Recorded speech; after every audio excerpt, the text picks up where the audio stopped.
যেগুলিতে বহুমুখী উপকারিতা রয়েছে, যে একজন পুরুষ একাধিক স্ত্রী গ্রহণ করবে, সর্বর্ধে 4 জন, এর বহু ফায়দা রয়েছে।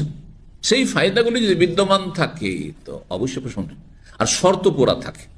এর আগে শর্ত বলেছি, বিবাহের পর্ব চলছে, দেখি আবার পরীক্ষা করে মনে আছে কিনা। কয়টি শর্ত?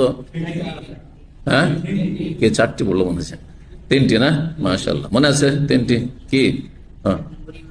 ইমানি শক্তি, শারীরিক শক্তি, আর্থিক শক্তি। আগে ইমানি শক্তি।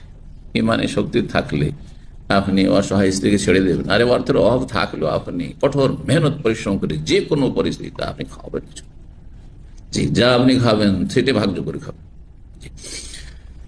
আগে ইমানি শক্তি। আসলে অধিকাংশ যারা বহু বিবাহতে উৎসুক তাদের ইমানি শক্তি দুর্বল। হ্যাঁ, তারা আমাদের বড় বড় আলেম ওলামার চাইতে বেশি ইমানি শক্তি দেখায়, কিন্তু শেষে দেখা গেছে বাস্তবতায় গিয়ে তখন ফেল হয়ে যায়।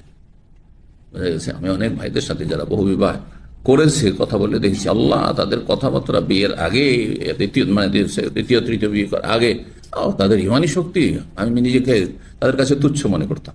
যারি এদের ইমানে এত মজবুত। হ্যাঁ, কিন্তু দেখা গেল যে শেষে কাউকে সন্তুষ্ট করতে পারছে না বা ভালো আচরণ করতে পারছে না। তো ইমানি শক্তি থাকতে হবে। শুধু দাবি, মৌখিক দাবি তো অনেক বেশি। আজকাল কে দাবি করেন যে বড় আমানতদার, কিন্তু দিনী ভাইদেরকে পয়সা দিয়ে দেন আর তারপরে তামাশা দেখে নেন।